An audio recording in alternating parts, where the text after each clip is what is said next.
Okay, good afternoon, everybody. Thank you again for attending our third Lunch and Learn program, professional development program. Guest speaker is Joe Washington. The agenda for today, I'll go over the NSBE mission, the Potomac River Professional Chapter, membership overview, membership benefits, our executive board, our local partnerships, technical outreach, community programs. We'll then go into our Lunch and Learn speaker, Joe Washington, the importance of being responsible, and then we'll recap from last month, announcements, and upcoming events. The mission is to increase the number of culturally responsible Black engineers who excel academically, succeed professionally, and positively impact the community. The Potomac River chapter was established December 2nd, 2011. 2 years from then, we've been very active. Our chapter is based on a national organization.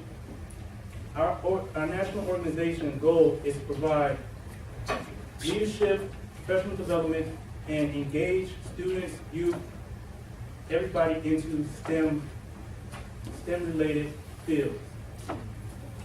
We also encourage mentorship, which I'll talk later on. And we also try to build a working relationship with professionals throughout the United States. Our chapter is local, and we cover Dahlgren, King George, Fredericksburg, and now Southern Maryland, not just Walton. So we cover a large area.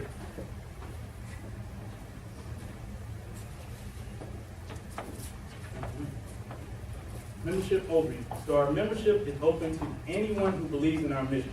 Anyone. A lot of people mistake it for, oh, I'm not an engineer, I can't be a part of your organization. Wrong. If you're a professional and you believe in the mission, you can be a part of our organization. Our national membership due is $50 and our chapter due is $25. A total of $75 per year.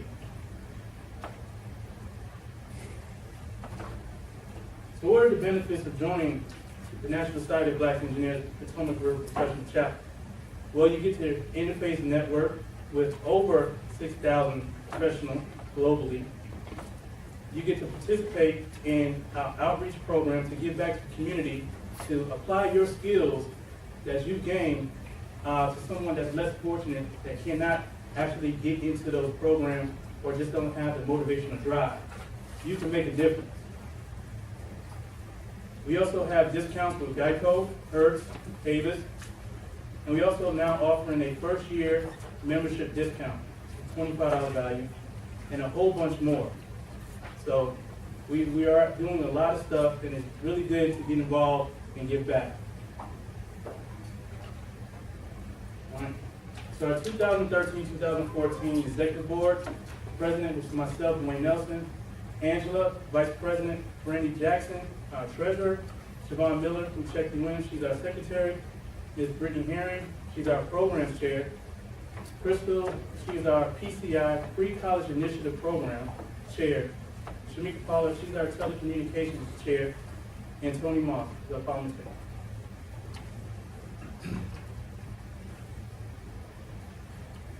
Our local partnerships. Within the 2 years we've been established, we've partnered with the Rappahannock Big Brother Big Sisters and NSWC Federal Credit Union. Both organizations have been very supportive of our programs.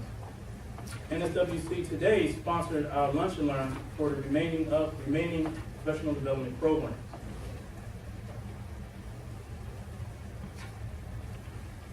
Our new partnerships, very exciting. King George YMCA and the University of Mary Washington both decided to partner up with us to enhance our mission. Now, a lot of you may ask, well, how does YMCA play a part in NSBE? Well, looking at the future, we are incorporating a lot of technology, a lot of STEM into fitness, right? Well, we need to give that a thought, right? And think about how we can actually enhance fitness using STEM, right? Track, metrics. We do it all the time at a job. Why can't we apply it with fitness?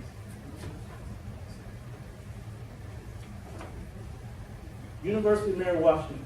This partnership will allow us to enhance our professional development programs and provide courses, technical training to enhance not only our members, but also people in the local community.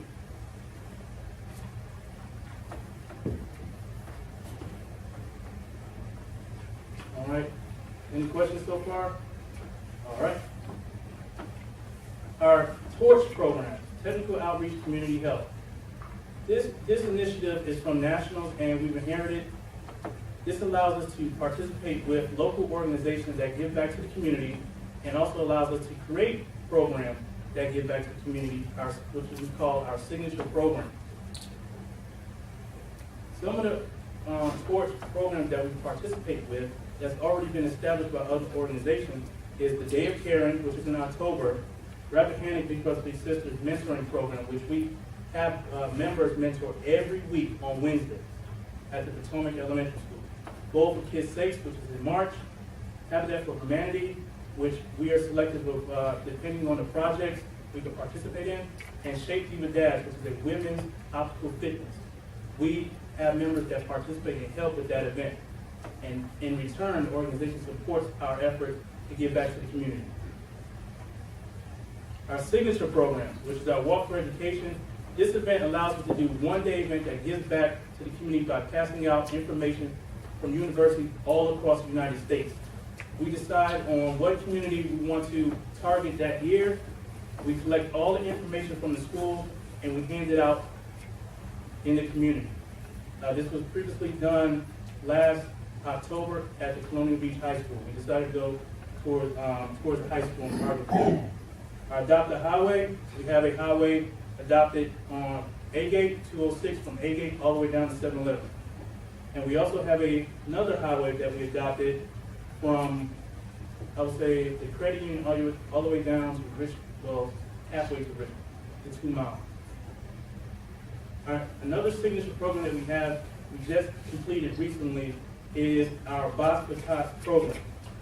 With the base help, we were able to give back 50+ toys to the organization. And I quote, the organization said they were the best gifts or toys donated ever in the organization. That's a quote.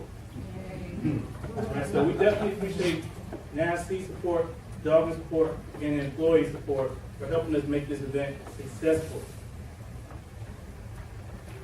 Our membership fundraiser drive, those are to engage the community on what we're doing and actually enhance and bring in more membership. Our networking social, this allows professionals as well as other people in the community to engage and see what we're doing and talk about different backgrounds and just a social thing. Now, another signature program that we have is the pre-college initiative, which we do every month at King George Middle School. This year they're soldering and building a LED mini scrolling kit. They are very excited about this. Unfortunately, we can't do it this month because of the weather, and they've been out of school most of the month. So they decided to push that back. But they're still going to finish their soldering kit. All right. Professional development. The goal of NSBE Professional Development Program is to provide the atmosphere to grow technical, managerial, and other professional leadership skills for our technical professionals. This is why we're here. We're here to enhance technical skills and broaden your horizon. Our Lunch and Learn was established last year. Our Lunch and Learn is to give back to our members as well as the community, to provide leadership and experience to those and just have them engage on what our speakers have learned throughout their career. I think this is very valuable for young engineers because when we come on board, sometimes we don't get the guidance that we should get, and we're always looking for that way to hand to help us. So I think this professional development program, Lunch and Learn, is definitely helping us with that. If you're interested in speaking at some of our Lunch and Learn programs, you can contact our parliamentarian, Tony Moss, which will start to reschedule our lunch money for next year. We have 6 per year. Okay. Mr. Joel Washington, W24 branch head, which is my branch head. All right. Mr. Washington is currently branch head of Warfare System Integration branch. He has a master's degree in system engineering from George Mason University and a bachelor's degree in physics from Bennett College, which is in South Carolina, which I'm also from. I want to represent. Mr. Washington is an honors student, or is an honor member of Sigma Phi Sigma National Honor Society and the Study of Physics student. He is certified in DeWitt Level 3 in the Spurdy career field and certified DeWitt Level 2 in program management. Mr. Washington has 24 years experience in the federal government, 5 years supporting K Department, 10 years supporting D Department, and 9 years supporting W Department, Human Factors Engineering, Human Systems Integration. For the past 5 years, Mr. Washington was involved in developing system integration policy and guidance for W Department.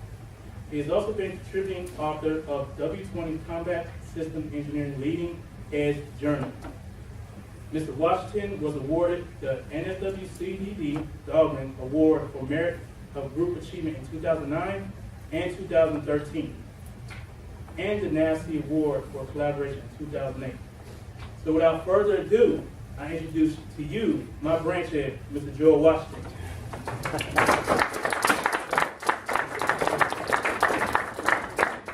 Thanks, Dwayne. No problem. Dwayne's excited about this. Yes, sir. So, today, we're going to be talking about the importance of being responsible. And I think most of you all are aware that as professionals, career development, for us to grow and to be mature employees within W Department, within NSWC, within Dahlgren, or on any job that we have in our careers, it is important for us to be responsible. So today I'm going to talk about what I believe are those things that I think is important for us. And the reason I chose this topic is because I was watching ESPN a few weeks ago, and Nick Saban, the football coach of Alabama, said that if the players would do their jobs on defense, offense is what scored these big touchdowns. What he was simply saying was that if you're running a pass play and the safety is supposed to be taking care of a certain part of the field, he's up at the line of scrimmage trying to support the run, what's going to happen? You're going to score a touchdown. So he tells his players day in and day out the importance of being responsible and doing their jobs. So how does that apply to us? On our jobs every day, we hear a lot of people say, it's not my job, right? If you ever heard us say that's not my job at any point in your career, let me encourage you today to consider, stop saying that. Don't say that. Take a look at that picture. What do you see? 4 people in a boat, right? 2 are bailing water, 2 are sitting back doing what? Sure glad it's not in, the hole is not in our end of the boat. If you're working on a program or a project, and you see that one of your coworkers are having issues getting their part of the project done, do you just sit back and let them sleep? Or you say, it's not my job? What we want to talk about today is the worst thing we can do as employees to have that say as a part of our day-to-day vernacular. What we want to say is, how can I help? The positive work ethic begins with taking initiative and offering to assist your fellow workers. It will build trust, relationships, and goodwill in your work environment. Believe me, if you say this, how can I help? People will gravitate to you. People will look for you because they know that you have a work ethic, you have a desire to help, you have a desire to get things done. Not only will you build trust and working relationships with your coworkers, but with your program managers, your branch head, your division head, your department head, everyone that you come in contact with, you will build that relationship because the word will spread. Okay? So that's important for us to look at it that way. Before we go into being responsible, we're going to talk about the needs theory. I'm sure most of you have heard about Maslow's theory of needs. Most of us that gone to college, taking psychology classes, at some point during our college days, we had a class on Maslow's theories of need. Maslow says there are 5 things that are most important to us: safety, social esteem, self-fulfillment, and self-fulfillment. The one we're going to talk about today is self-fulfillment. The need to become what one is capable of becoming. Because that helps us go up the ladder, right? That helps us move from the lower level to the higher levels. But this is a hard one for us to get our arms around, because how do you become what you're capable of becoming? There is no cookbook, there's no recipe, there's no roadmap, there is no defined path for any one of us to have these self-fulfilling things that allow us to climb up these steps. So we're going to talk about self-fulfillment. So to move up this pyramid, Maslow says you have to satisfy the lower level needs before you can get to the self-fulfillment. Okay, he says individuals cannot move to the next higher level until all needs at the current lower levels are satisfied. So psychological, food, shelter, clothing, we all want to be satisfied there. Safety, social, friends, group membership, social connection, self-recognition, all those things we can put our arms around, and we can basically identify when we've met those needs. But how do we know when we're here? This is the most difficult. Accomplishment, mental growth.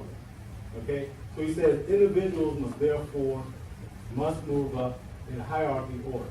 So until we get all of the lower level needs satisfied, it's hard for us to get the self-fulfilling needs taken care of. Okay?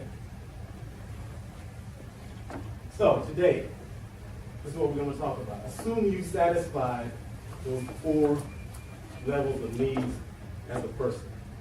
How do we satisfy the self-fulfillment need, which is that internal thing? How does that help me for my job and career? How do I become what I'm capable of becoming? Okay? And so one of the things we're going to talk about to help us get to that is the 2-factor theory. Frederick Herzberg. Like I said, if you've taken a psychology class, you probably heard of this person. He says that motivation, theory of extrinsic motivations concludes that while there are certain factors in the workplace that causes job satisfaction, a separate set of factors can cause dissatisfaction. So what are some of the things that can cause job satisfaction? Recognition, being recognized as an important player within the organization. Things that can cause dissatisfaction. You may not like your coworkers, you may not like the office or the pew that you sit in. He says the factors that motivate people can change over their lifetime, but the biggest thing that we look at as individuals, remember, we're trying to get to the self-fulfillment need, respect for me as a person. Every day, no matter what's going on up here, you want to be respected. You want people to recognize you as a person that can do the things that you've been asked to do, can be responsive to the desires of your supervisors or even your coworkers. So respect for me as a person is a motivating factor, and that's throughout our whole lives. You know, that's every day. That's just not, we can change our office space and become happy with where we are, but you still want to be respected as a person. So, bottom line is, satisfaction and dissatisfaction are not opposite ends of the same thing. Over here, we can be dissatisfied with salary, work conditions, company policy, right? Work conditions could be like, for example, the base doesn't clean the parking lot when it snows. Or we have to put in a T-track form every time we want to go on track. We don't have any control over these things, right? So you can become dissatisfied, right? So, but what are the motivators? These things that are intrinsic to us: achievement, responsibility, growth. So we're going to talk about responsibility. Okay? Remember the phrase that we started out with: It's not my job. You don't want to say that. So Douglas McGregor says there are two types of workers: theory X and theory Y. So read those for a minute and think about: do you know anyone like this? Do you know anyone like that? Which one are you? So theory X assumes that employees dislike work, lack ambition, avoid responsibility, and must be directed and coerced to perform. Theory Y assumes that employees like to work, seek responsibility, are capable of making decisions, and exercise self-direction and self-control when committed to a goal. There's no in between. Okay, so either one of them. This is how managers see us as employees. They see us as either theory X or theory Y. If you're theory X, your boss sees you as having little ambition, dislike work, avoid responsibility.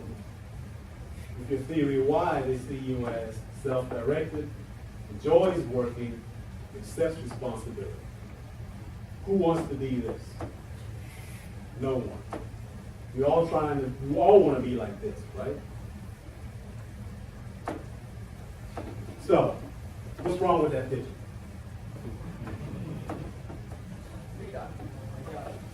So if you're driving a tank truck, right? You're driving a tank truck. Is it better to do a job wrong or not at all? If you're driving that truck and you're painting a line and you see that tree laying in the road, do you stop and get off and move it? Or if you're on the truck with them, do you get off the truck and go move it for them? Or you just drive around it. So think about that as you work on your programs and your projects. If you see something that's not being done correctly, do you just let it go? Or you call attention to it and try to correct it? So should a worker take on added responsibility to get the job done right? Would you tell your boss if the coworker was not doing their job? So you have to think about that, because what can happen here if you do that? There could be some disagreements between you and your coworker. There could be all kinds of issues. But at the end of the day, it's about what? Getting the job done right, and then being responsible for what you do. Whether it's right or wrong, you want to be responsible as an individual and make sure things are getting done. So, be careful when you say it's not my job. You end up ruining your career, because it creates a mindset that when things need to get done, and someone looks to you, you say what? I don't do that. It's not my, that's Steve's job. That's not my job. You know? And what happens after you continue to say that? People begin to know, not come to you because you're going to do what? You know, you're going to pass the buck, you're going to give it to someone else, don't come ask me. You don't want to add responsibility. So be careful when you say it's not my job.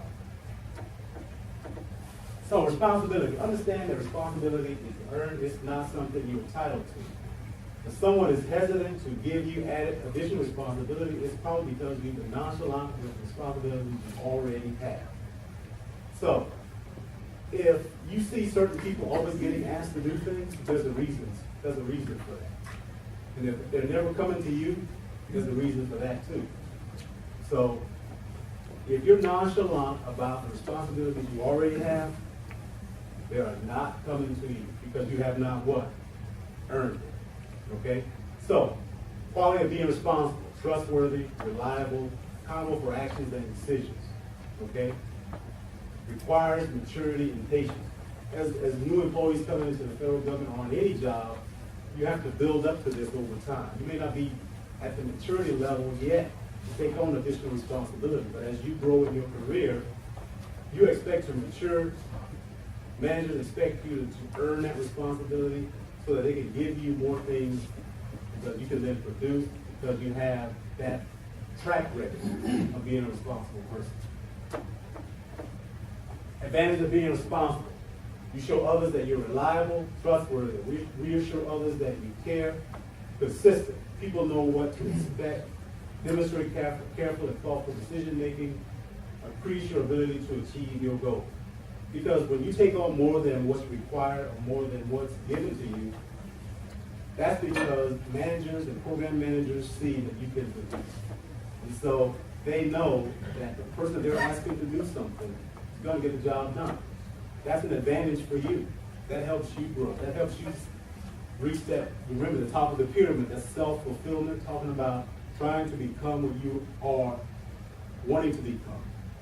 And this is building toward that. So, self-fulfilling responsibility. Not only does your managers and your program managers see the advantage in you, your peers will admire you as well. Your managers and supervisors will respect you. Build confidence in your own ability. That means you can do more than one thing. That means that you can produce not only on the day-to-day things that you've been asked to do, but you can take on additional things that shows that I can, walk and chew gum at the same time. If you can only do one thing, that's not good. Because in our jobs today, we're expected and required to do more than just one thing. Prepares you for future challenges. So remember, you earn it over time. Then in the future, when the new programs and the new projects come online, they start looking for you. Because, hey, how is the guy I want to talk to? Because he's the one that's going to get it done. And then learn to trust your instincts and judgment. So it's all about mental and professional growth. So, positive. Some people might say you can become overloaded, you can become, got too much responsibility, I'm doing half on this and half on that, and then I end up not being successful on anything. If that's the case, then yeah, you're going to fail. But there are some positives to taking on added responsibilities. It shows that you are a go-getter. Remember theory X, theory Y. Shows that you are dependable, makes you more valuable, can lead to a promotion, gain valuable experience. Are you going to promote someone as a theory X? Probably not. So, you ask yourself, how do I get more responsible? How do I develop the skills to become more responsible? First thing is practice self-discipline. Set goals and meet them without getting distracted. If you know that you are the person that does configuration management on the program, and you're all trying to do testing, you've been distracted. You need to focus on what you're supposed to be doing. Okay? Multitask. Get your priorities straight. Know what you're supposed to do. Understand what you're supposed to do. Be consistent. If one day I come to you and ask you to do something, you say, okay, the next day you come to me and say, it's not my job, then I'm confused, okay? You tell me you want more responsibility, I ask you to do something, then you tell me I'm not going to do that. You got to be consistent, okay? Be reliable. Part of being responsible is being a person that others can depend on, okay? If you know a program review is coming up, and Shabik is going to be making the slides for the brief, she calls in and say, well, I'm not going to do that today because I got other briefs to make. I said to you 3 weeks ago, I needed those briefs, You got to be reliable. People are going to be counting on you and depending on you. Take feedback seriously. Part of being responsible is a person that's being open to criticism and acknowledging when someone is giving you valid feedback that can help you improve. Nobody likes negative feedback, but believe me, sometimes it's good, okay? So you got to take it seriously. Next, help others. Be available to help other people or achieve the group achieve their goals. No one here works alone. We're all, it's just like a football team. If one player is out of position, the whole team is out of position. So we all got to work together. Avoid procrastinating, always be prepared. Take initiative. If you see something that needs to be done, don't wait for somebody else to do it. You need to step up to make a positive difference. Aim to show up early everywhere. Why is that important? If you're always late, you think someone's going to ask you to do something additional? If you're always late, showing up 30 minutes late, then you show up unprepared, won't take initiative, people are not going to ask you to do anything. And lastly, answer your correspondence in a timely fashion. Why is that important? Believe me, if the department head or division head sends you an email or leaves you a voicemail, you need to respond to that. You don't need to wait till next week to respond to that, okay? It's important that we always respond to our professional emails and phone calls as soon as possible. So, top 6 values employees look for in an employee: strong work ethic, dependability, responsibility, adaptability, self-motivated, motivated to grow and learn, and professionalism. If you're not adaptable in our work environment today at Dahlgren, you will not survive, because you got to be adaptable, okay? And you got to be self-motivated, because you may not have someone coming to you every day saying, I need you to do this, I need you to go over here, I need you to do that. You got to seek opportunity, okay? And you got to be motivated to grow and learn. If you come in and you sit and do the same thing every day without growing and learning, you're not going to get more responsibility to advance your career, okay? So, how do you do that? You got to own your career development. Measure your progress. As you move along in your career, assess your progress periodically. That doesn't mean every day, every 6 months, every year, but you need to assess where you are. So if you're not measuring your progress, then you don't know where you are. You don't know where you need to grow. You don't know what you need to do to move forward. Take over your professional development. You can't wait for somebody to tell you you need to go do this or you need to go do that. You need to take over your professional development. Remember, I started out by saying there's no cookbook, there's no recipe, there's no script to go by. You have to develop that yourself. It says that if you want to climb higher up the ranks, start by thinking like a boss, and take on more responsibility.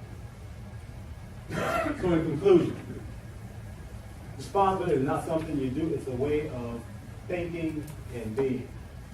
When you're truly responsible, you believe that success or failure is up to you, even if you work within a team or is blindsided by unforeseen circumstances. Doesn't necessarily mean that because a particular thing is not directed to you, but if you're on the team, you want to be successful. You don't want to be known as, well, the project failed, so I don't care. When the project fails, you fail. You own your own commitment to a result before the fact, before you even take action. So sometimes you got to show that you're committed. I mean, you can't be straddling the fence. You can't be, today I'm supporting this project, tomorrow I'm not. You got to take commitment. So either way, it's easy to claim responsibility when things go well, right? But when things are going downhill, everybody's what? Jumping ship. You just can't do that. A truly responsible person accepts responsibility either way. So the next time you take on a project, you're 100% responsible for the outcome, not little, not somewhat, not pretty much. You got to own it 100%, good or bad, with no wiggle room. And if you do that, believe me, you'll gain respect of your peers, your bosses, people you work with every day, because they know you care, you're committed, and you're not this person that's going to say, if it's not going the way I want, I'm going to go the other way. So, in closing, quote from Martin Luther King, he says, whatever your life's work is, do it well. A man should do his job so that the living, the dead, and unborn can do it no better. Okay? And so with that, I think that's it. Any questions?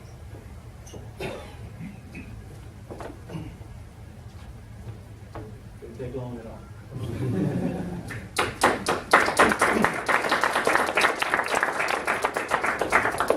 Okay, Joel, so you've been here 24 years, you moved up the ranks, you had to accept some constructive criticism, we all have, to be able to move up the ranks, right?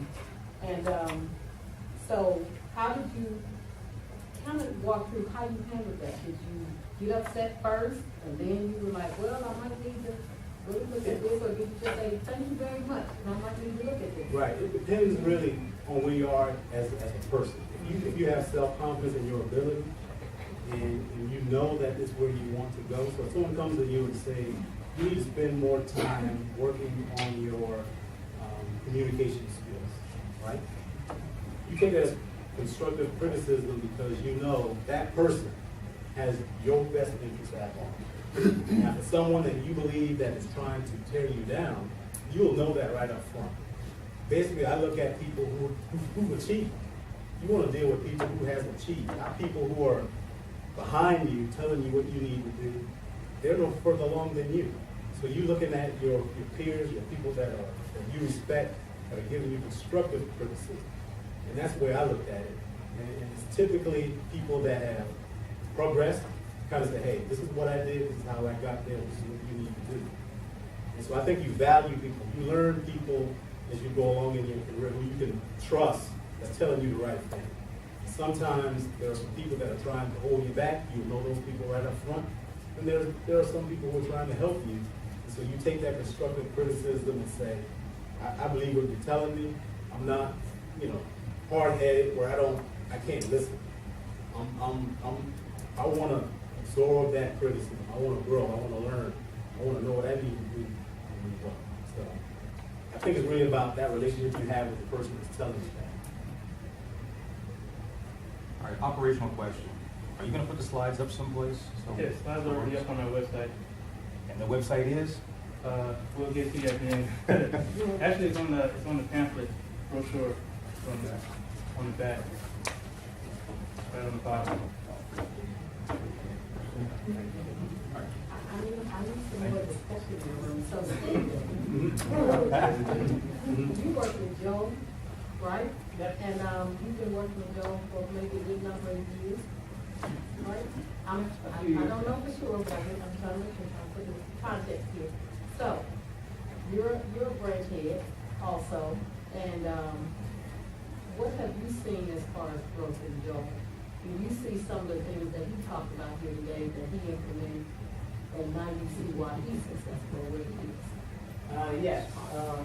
Joel was working for my branch before he became branch head. He came over probably 3 or 4 years before he became branch head. He would always demonstrate himself as very self-motivated. He always just gave him the task, and he was able to go out and even if he's gave him a fairly vague task, he would do the work to find out really what needed to get done and get it done. And that shows the initiative behind that you want to see in whatever position you're in. You want to see that kind of initiative. And so that was one of the things that really impressed me with Joel. The other thing is that, as you can tell, speaking today, being comfortable speaking in these kind of settings just doesn't come along. It requires work. And so working on some of your side skills in addition to working on your core skill in whatever technical area you're in is important. Your communication skills, whether it's written or presentation or whatever. And I can see that Joel had worked on that during his career and had done the other things you need to do to set yourself up for the next steps as you want to proceed in your career. So, I was very happy when Rob Hill actually moved him over to my branch, and I was very happy when Rob provided me with someone that tremendous quality, and I was so happy to see him be able to progress further and let him go free. Absolutely. And the reason I ask these questions is because people are constantly watching. They recognize who you are, how you contribute.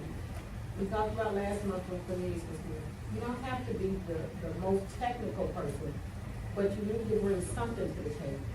And you also need to be able to accept constructive criticism. It's not easy. And you also need to learn patience. You talk about all those things. We live in an instant gratification society now. So people think they come into work and they work 2 years, they should be a department head. You know, that's not gonna happen. There's some maturity that has to happen, there's some development and growth that has to happen. But also, if you demonstrate your leadership, not just in the workplace as a technical person, but as Steve just said, even outside of the workplace. You know, you're demonstrating leadership. Dwayne is demonstrating leadership as the president of NSBE and doing these lunch and learn. And, you know, he's the brainchild, him and the NSBE executive board. So having someone like Joe to come in and speak today, you guys want to make sure that you take heed to what he's saying, because it is extremely important. People are always watching. Someone may have asked Steve, as Joe was going through the process to get his promotion, so what do you think about Joe? I don't know, but Joe wanted him to say, that's a great guy, he gets the job done, he can go in there and make some decisions. You know, all these things that leadership looks for, okay? So just kind of keep that in mind, and it doesn't matter where you are in your career, entry level, mid-level, senior level. If you want to move forward, you have to demonstrate that you are worthy of moving forward to the people who make the decisions. So thank you. Yeah, So first off, just an observation, and maybe something you could elaborate on. I worked with, Joel and I worked together, we were peers many years ago, and, you know, in the group of engineers that he worked with, one of the characteristics that I noted at the time and still see evident was a positive attitude. He's a pleasant person to work with, a pleasant person to be around, and that's not always true of some of the other people that I've worked with. You know, you can be the most technical guy in the world. Yeah, you can be technically competent, but that doesn't necessarily you know, if nobody wants to work with you, then what's the point? So it kind of goes hand in hand, I think, if you'd like to jump off on that one, because I see responsibility and attitude and confidence, all those concepts kind of tying together. Yeah, I think it's, I mean, sometimes, yes, you're gonna have some difficult people to work with, but you have to know how to balance it, right? You have to know how far to go on one side, how far not to go. But at the end of the day, it's about getting the job done, right?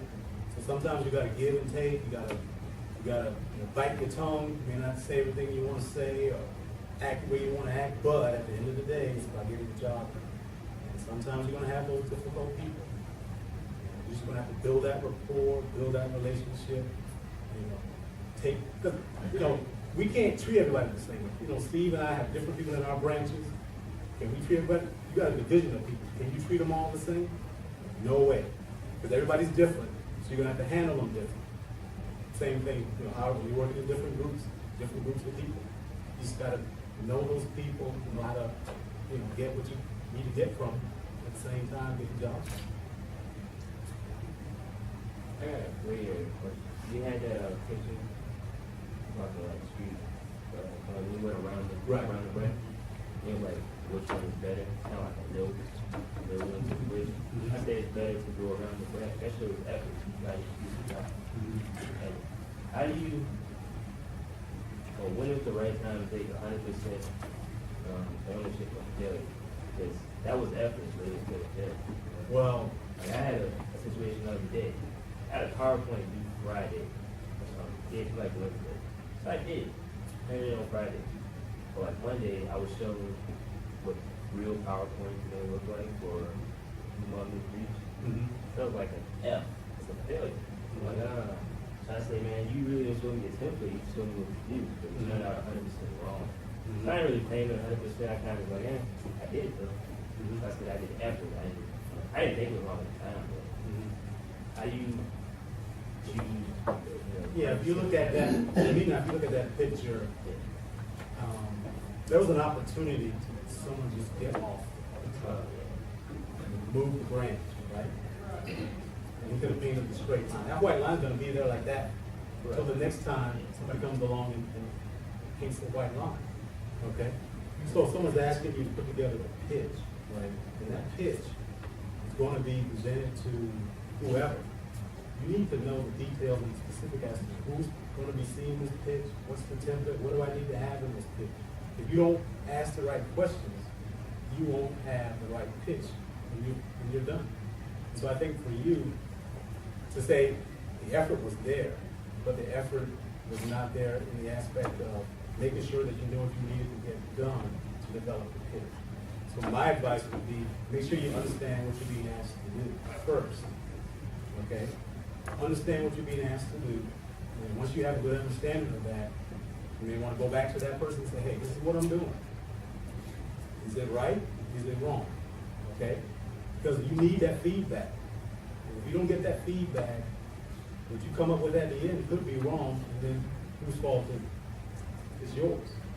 Then you have to own that, right? If you don't own, you're gonna have to own it because they asked you to do it. If you didn't do the due diligence of making sure that you got the right information prior to putting the brief together, I'm gonna say to you, why didn't you come ask me? Why didn't you go see this person or that person? Why didn't you go ask those questions? So don't assume that the effort's there and that's good enough.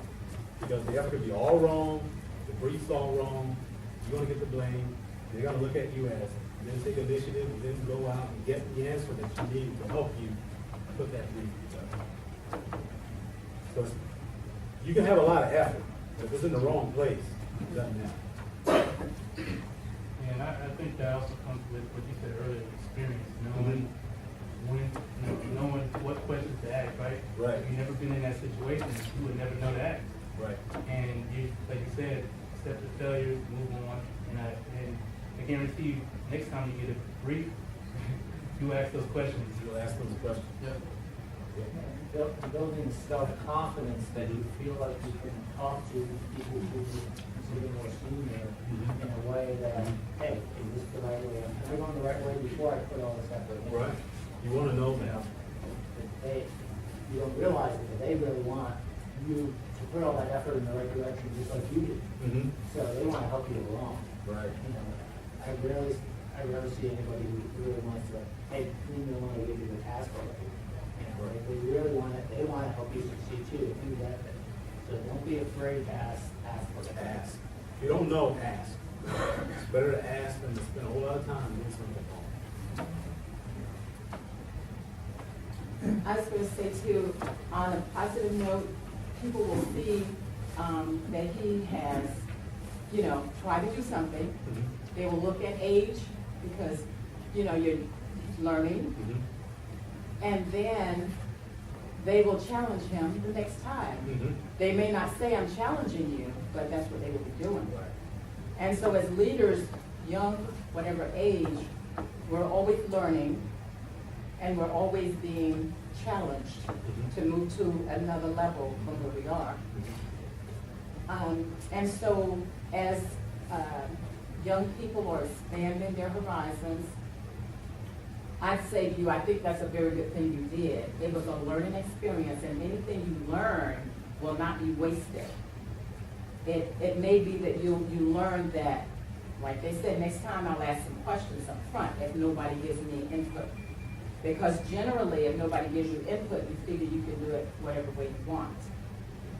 So that didn't happen this time. So don't let that stop you from doing things and being proactive and moving forward. Just move forward with more information.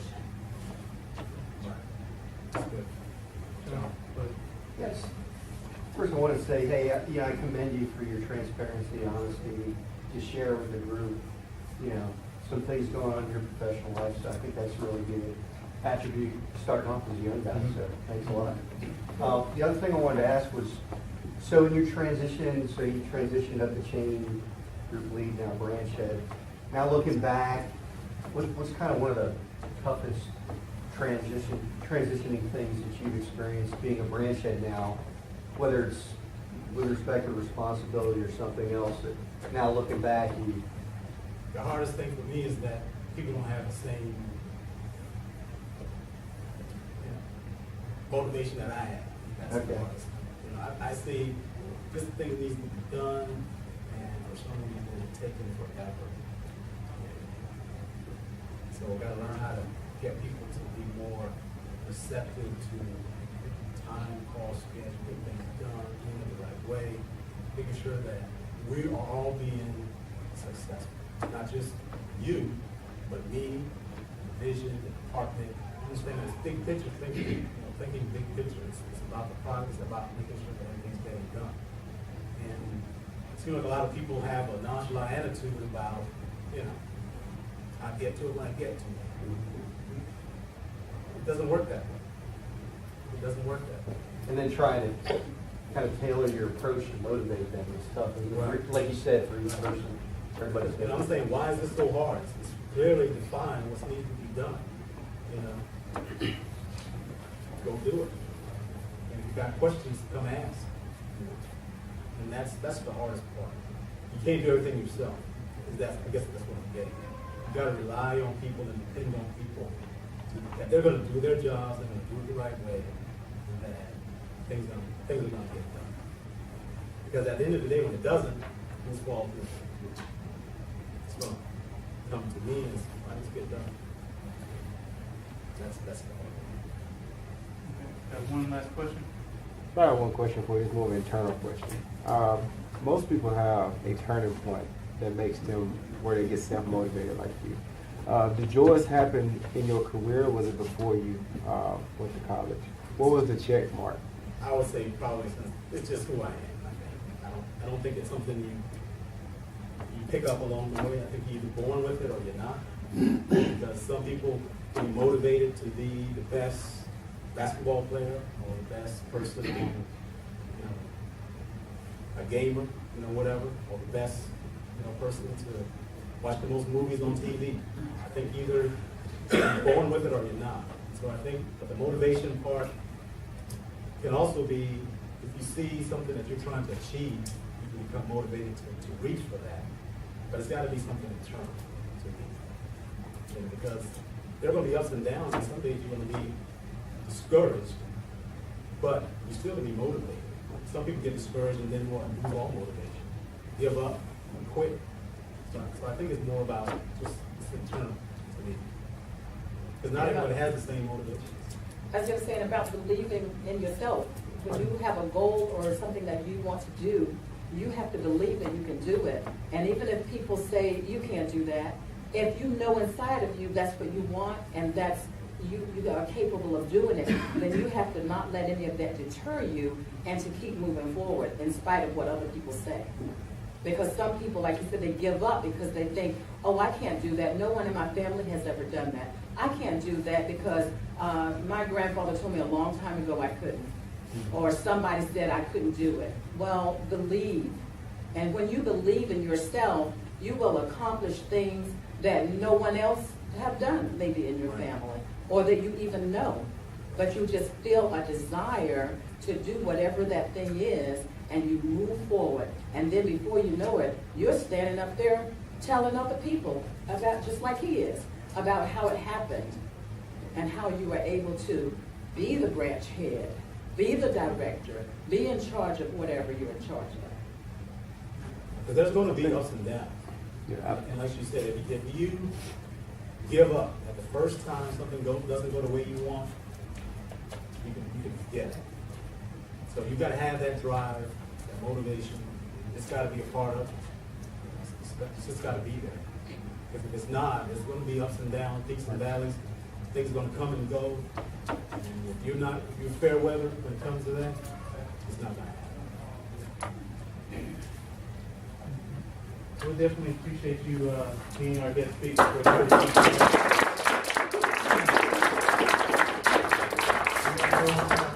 closet. And this is a certificate of appreciation presented to Joel on behalf of the National Society of Black Engineers. It reads, in grateful recognition of your support with the National Society of Black Engineers and Professional Development Program. So again, we thank Joel for coming out and being our guest speaker.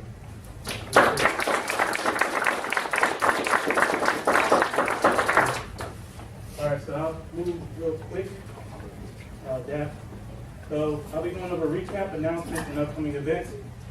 So last month we had Cornelius Flakes, which is our guest speaker. During the presentation, Mr. Flakes discusses viewpoint establishing and maintaining professional protocol in the workplace. Last month, we had our PCI, pre-college initiative. The kids were able to solder, and they're starting to finish their LED mini scrolling kit. And they're very excited to finish their project. So unfortunately, this month, the snow and weather, so we're gonna have to accelerate what they were gonna do this month and combine it with March PCI program. We had our fundraiser social event. This was just allow professionals to network and gain more experience through, just relaxed environment. All right, announcements. University of Mary Washington is offering professional development courses, project management, and study of human resource management. Those two are going to be offered in February, starting in February, and they're a 10-week course, 1 day a week for 3 hours. And if you have additional questions, contact information below. All right, we have our Just Get One campaign, which ends today. You can take advantage of this if you join. If anybody recruits you, here are some of the incentives. If a member recruits, they get a flat screen TV. Second member that recruits a member gets a $100 Visa gift card, and then the third will get a $50 Visa gift card. So act fast. Today is the last day. All right, Just Get One, remember that. All right, this month we're going to create awareness. It's Mentoring Month, National Mentoring Month. So we have several members that mentor with the Rappahannock Big Brothers Big Sisters, and actually do this every week on Wednesday between 3:30 and 4:45. And here are some of our members and our mentors. So this is nationally, and we thank the Rappahannock Big Brothers Big Sisters for providing opportunity for us to give back to the community. All right, next month, starting Saturday, is African American Black History Month.